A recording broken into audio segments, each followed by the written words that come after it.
Today's going to be the start of a new series. I'm going to be doing a series called One from Every Team. Going to cut it into 4 videos a piece though, because it would be crazy long if I did all teams in one video. But in today's video, we're going to start it off with an underrated player from each NHL team in the Atlantic Division. I was going to name this underappreciated because some of these players aren't really underrated, just their roles and their value to their team are kind of underappreciated by fans. So with that being said, let's get right into the video. According to the standings as of today, we will start from the bottom and work our way up to the top. So starting off with the Ottawa Senators, I went with Ryan Dzingel, 26-year-old winger drafted in the 7th round, 204th overall back in 2011. A very, very good pick, as not many 7th rounders really turn out to be anything in the NHL.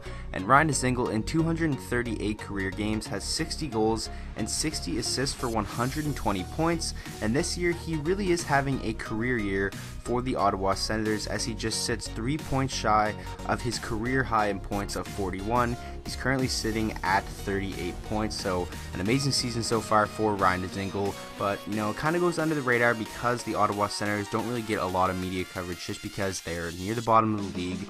And when they really do talk about the Ottawa Senators, it's always Mark Stone's contract, Matt Duchene's contract, Thomas Chabot, and those guys.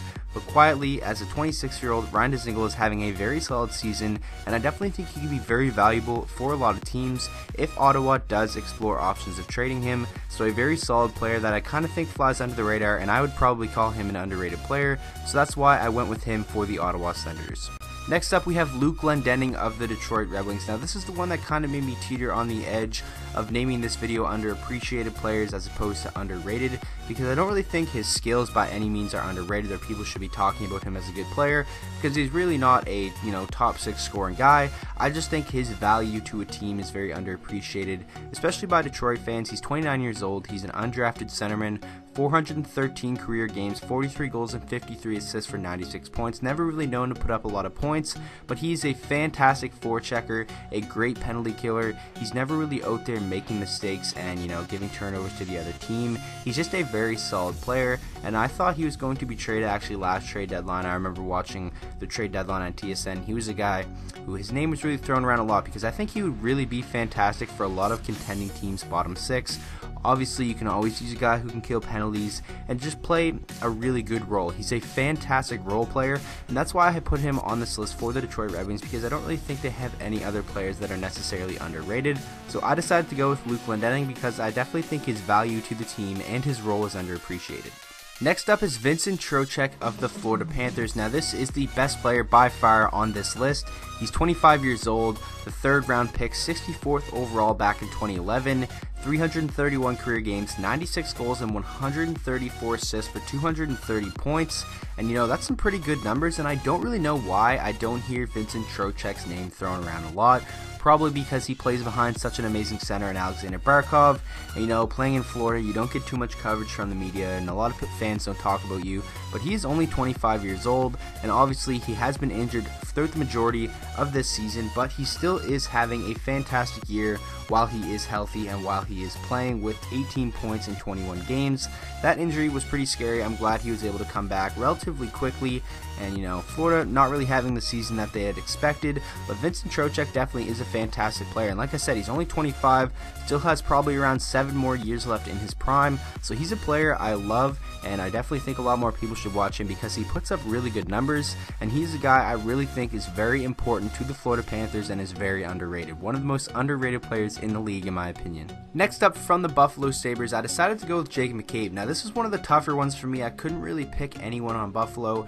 I decided to go with 25-year-old defenseman Jake McCabe. He was a 2nd round pick, 44th overall back in 2012.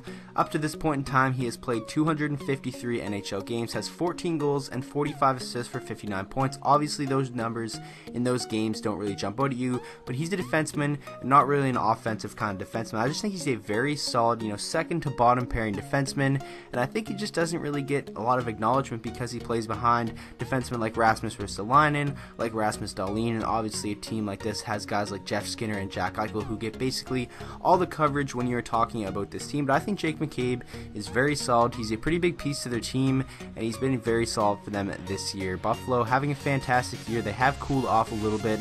I I certainly hope this is a team that makes the playoffs because the hot start that they got off to and how excited Buffalo fans were, and they really deserve this because this team has been going through pretty much hell in the past decade in the NHL, and I think Jacob McCabe is a very fantastic defenseman, not really underrated, but I would say more in the underappreciated category, so that's why I decided to go with him. Next up for the Boston Bruins, I decided to go with David Krejci. Now, a lot of you might not agree with this one. You know, he's a veteran, he's been in the league a while, he always puts up decent numbers, but I think with this Boston Bruins team, obviously they have that amazing top line with Pastrnak, Bergeron, and obviously Brad Marchand, but when Bergeron went down this year, I think David Krejci did an exceptional role filling in on that top center spot, and I think his value to this team is most definitely underappreciated because I think he's one of their most important players, and this year he's been fantastic. 49 games, 10 goals and 30 assists for 40 points just this season for David Krejci. As a 32-year-old, he really is having a very, very solid year, and not only is he putting up good offensive numbers, he's also a very good defensive forward on a Boston team that has been, kind of struggling this year, but they're not doing too bad. David Krejci has a plus-minus of even, so obviously you're not seeing him in the minus. That's a good sign because I'm looking at this Boston team and a lot of the guys are in the minus. They're currently 4th in the Atlantic Division. I think a lot of their success this year was huge in part to David Krejci filling in that top center role when Patrice Bergeron went down, so I think David Krejci is really underappreciated and definitely an underrated player on the Boston Bruins. Next up, from the very surprising Montreal Canadiens, I decided to go with Jeff Petrie. Now, when Montreal got off to their hot start, I really did think they were going to cool off. I believe that I said that in a couple of videos, at the beginning of the year, that Montreal will cool off and not be a playoff team, but it is really looking like this team is legit, and they are going to be a playoff team in a very strong Atlantic Division as well. So what Montreal has been able to do this season is very, very impressive, and Jeff Petrie, I think, is one of the most underrated offensive defensemen in the NHL. He's 31 years old, a second-round pick, 45th overall back in 2006 by the Edmonton Oilers. Boy, I bet you the Edmonton Oilers wish they still had Jeff Petrie right now, a puck-moving defenseman. He would probably do wonders for that blue line. But nonetheless, 578 career games, 55 goals, and 147 assists for 202 points. And while Shea Weber was out, I think Jeff Petrie did a fantastic job being the number one defenseman for this team. This year, 10 goals, 25 assists for 35 points as a defenseman in 51 games. And a lot of people don't really think of Jeff Petrie to put up that kind of numbers, but he really has been unbelievable for the Montreal Canadiens this year. I had him on my fantasy team, that's why I kind of acknowledged how good he was doing offensively this season. But nonetheless, a lot of people should be talking about Jeff Petrie because he really has been a revelation for this Montreal team, especially when Shea Weber is out, and he really hasn't seemed to slow down at all since Weber came back. So I think that 1-2 punch with Weber and Petrie is fantastic for Montreal and a big part of why they've been so successful this season. Next up, a pretty interesting one from the Toronto Maple Leafs. I actually decided to go with Per Lindholm. Now, I'm sure a lot of people are going to disagree with this one, but I'm just a big fan of players that are able to penalty kill and really play that shutdown role. He's a guy who I definitely think is underappreciated and has been a very underrated pickup this previous offseason by Kyle Dubas. I think it was an amazing signing, a really good depth guy. He's only 27 years old as well, so I definitely think if Toronto wants to keep him around in that bottom six role for the next couple of years, it definitely would be a solid move in my opinion. Obviously, he is undrafted. He was signed as a free agent from the SHL this past offseason in 49 NHL games so far, 1 goal and 10 assists for 11 points. So like I said, those numbers don't really jump out at you, and I wouldn't really call him an underrated player, but like the other guys like Glendening and like a McCabe, I just think his role is kind of underappreciated because he does a fantastic job killing penalties. He's never really out there when they get scored on. When I watched the games when it was Toronto against Detroit, I thought Per Lindholm was fantastic. I thought he looked really good in the preseason game against Detroit as well, so I've just been a big fan of his game overall this season, and obviously it's not a hard transition to make coming over from Europe to the NHL and just playing fantastic right away. So I've been a fan of how Per Lindholm has adapted, and I definitely think it's been a solid pickup for the Leafs, and in my opinion, he's an underappreciated player in their bottom six. And lastly, for the league powerhouse Tampa Bay Lightning, I decided to go with Anthony Cirelli, and it's pretty scary because this guy is only 21 years old, and I definitely think he has a bit of star potential, and Tampa Bay doesn't really need any other star players, so it's pretty scary to think that they still have guys like this playing in their bottom six. He's a 21-year-old drafted in the 3rd round, 72 overall back in 2015. In 67 career games so far, he has 14 goals and 16 assists for 30 points. And now, I was talking about other guys like Luke Glendening and Per Lindholm being solid penalty killers. I think Anthony Cirelli is an amazing penalty killer. The speed on this guy is absolutely unreal.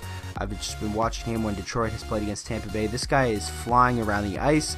I debated to go with him or Matthew Joseph because Matthew Joseph has been fantastic as well, and he's another young, very skilled player. So this Tampa Bay Lightning team, this is what makes them so scary. You have the Kucherov, you have the Braden Point, Yanni Gourde, Steven Stamkos, JT Miller, all of those fantastic players.